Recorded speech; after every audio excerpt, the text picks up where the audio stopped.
ini kita akan masuk ke dalam pembelajaran metode estimasi. Metode estimasi ini bisa kita lakukan untuk melakukan estimasi jadwal atau schedule maupun estimasi biaya atau cost. Metode estimasi yang pertama adalah analogous estimating.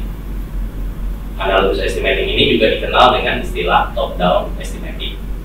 Kenapa? Karena kita melakukan estimasi ini berdasarkan previous historical data. Jadi kita mengambil data project yang serupa di project-project sebelumnya yang sudah pernah kita lakukan, atau berdasarkan referensi yang kita dapatkan, kita mengambil angka berupa jadwal atau durasi maupun biaya kita gunakan di project kita kali ini.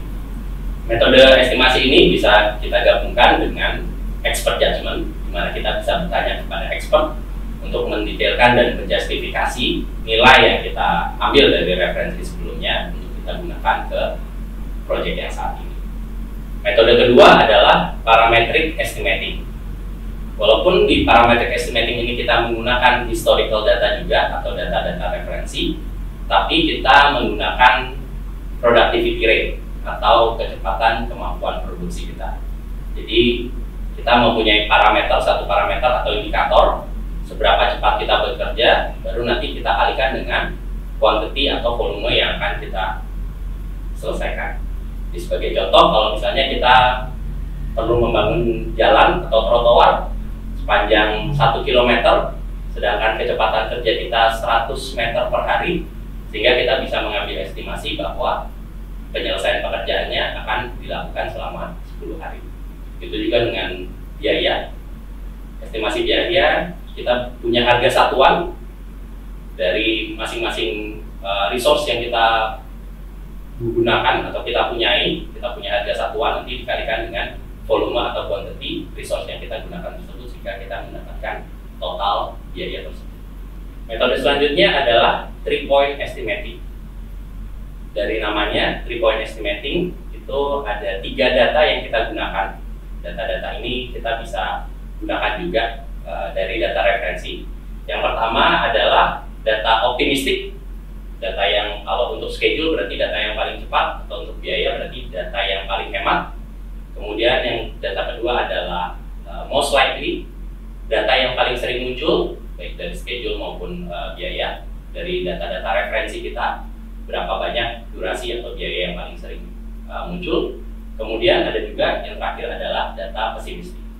Data pesimistik ini adalah schedule berarti data yang paling lambat, berapa durasi paling lama kita menyelesaikan kegiatan tersebut.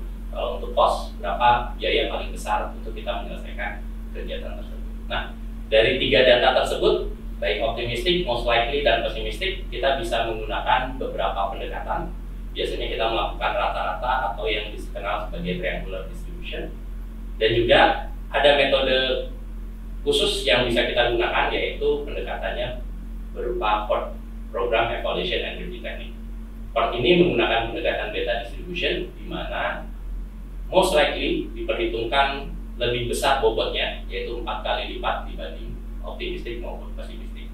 Sehingga untuk mendapatkan estimasi menggunakan PERT atau beta distribution tersebut, kita bisa menggunakan rumusan sebagai berikut, yaitu optimistik ditambah 4 most likely ditambah pesimistik dibagi 6.